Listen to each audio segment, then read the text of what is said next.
Okay, this game is Hrazek versus Shirov, played in the Ostrava tournament, Czech Republic, 1998. Shirov playing black. His opponent, Hrazek, played e4. Shirov played with Sicilian defence, c5. Then we saw knight f3, and now d6, d4, c takes d4, knight takes d4, all fairly standard so far. Knight f6, knight c3. And now the most popular move here played by GMs is often a6, but Shirov plays e6 straight away here, which allows the bishop b5 check variation, but his opponent didn't play that, instead plays the Keres attack with g4. Quite a ferocious aggressive move to have to play against. So already the knight's threatened to move away, and black really is disincentivied often from casting kingside when playing against this Keres attack. Shirov played h6 here, which is a popular way of handling it. Bishop e3, and now played a6. Bishop g2, so kind of positional, reinforcing control of e4. Still with white possibly playing f4 later or h4 to continue this g pawn strategy. Knight c6, h3 though. So white's content to have a solid position at the moment and continue the attack later on the king side. But Shirov must also try and find counterplay on the queen side. So we'll see, the scene is set here for an exciting game, especially if both sides castle on opposite wings. Knight e5, queen e2. So white hasn't castled kingside yet, so he's still reserving the possibility of queenside castling. Black plays queen c7. So this knight outpost on c4 is quite useful, and the queen coming to c7 supports that knight. f4, now the knight swings to c4, castles queenside. So the scene is set now for a very exciting violent game, with kings going to be on both sides of the board if black dares to castle kingside. Bishop d7, king b1, now rook c8. So black's delaying the development of bishop e7 and castles, to putting these extra moves, which have some tactical pressure now. There's a threat maybe of knight takes b2 now if white isn't careful with queen takes c3 coming next. So white has to defend against knight takes b2 and plays bishop c1 now. So the bishop would be defending c3 now if knight takes b2, bishop takes b2. b5, rook he1, so centralising the rooks. John Nunn has often played like this against the Sicilian. Instead of just straightforward kingside pawn charge into the opponent's king, often just centralising and playing for something like e5 often works as well.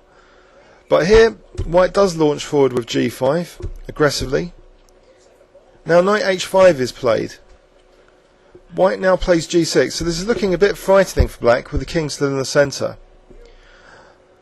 So Shirov has to play very calmly here and perhaps be prepared for an onslaught. So he takes this sacrificed pawn, and now comes bishop f3. So there's no immediate winning threats Shirov has to concern himself with at the moment. But I suppose he has to keep an eye on knight d5 as a knight sack, opening up this e-file. But at the moment maybe he can just castle kingside if that occurs, and just sack this bishop. So anyway, he continues with b4. Now bishop takes h5 is played, and he takes with the pawn. Here, instead of white playing knight d5, white actually just moves the queen to g2, so as a knight sack, because there's queen g6 and this king is in a precarious position. So this is a very exciting dynamic position here. Shirov accepts the knight sacrifice. Now queen takes g7, not queen g6. So the king maybe isn't going anywhere quickly now anyway. The rook goes to f8, and now bishop g5. So this is very dangerous for black. What Shirov played now was rook f7, trying to expel the queen. Then we see queen g8 check, bishop f8. Rook f1. Perhaps this might not have been the best defence, and maybe it is worth checking out an alternative here. On bishop g5 here, perhaps black could have considered bishop takes g5. Now let's say queen g6, check, rook f7. Would this be very dangerous for black? On queen takes g5, c takes b2 is dangerous for white. Maybe this was a viable continuation. Let's assume here rook f1.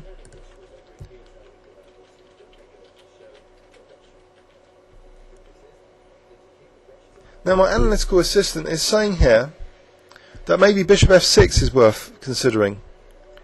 After rook takes f6, black would have knight e5, but does white have a raging attack, which is beyond the horizon of my assistant on this occasion? White's attack does seem still to be persistent, and black's king is still stuck in the centre. White still is threatening like things like rook g1 and rook f1. So this doesn't look like a very pleasant position. So what did Shirov play? He played rook f7. Coming back to playing rook f7, white played queen g8, and now he played bishop f8. Then we saw rook f1. Now Shirov plays bishop c6, so he's defending f7 just about with his queen. Knight takes c6, so this would seem to be a logical move, trying to deflect the queen away. Now he simply does c takes b2. Very sharp position here. White played queen g6, so queen takes e6, quite a menacing threat. Now Shirov plays very forcefully. He plays knight a3 check, sacrificing the b2 pawn. So after king takes b2, now he plays queen b7 check. So is this knight immune? King takes a3, say, d5 check. This would be mate in 3, because say king a4, there's simply queen b5 mate. So white has to be careful here. After the check, white played king c1, and now Shirov played rook c6. So everything's okay at the moment. He's still defending this f7, and he's also threatening now rook takes c2 mate. So it's white's king that's under pressure.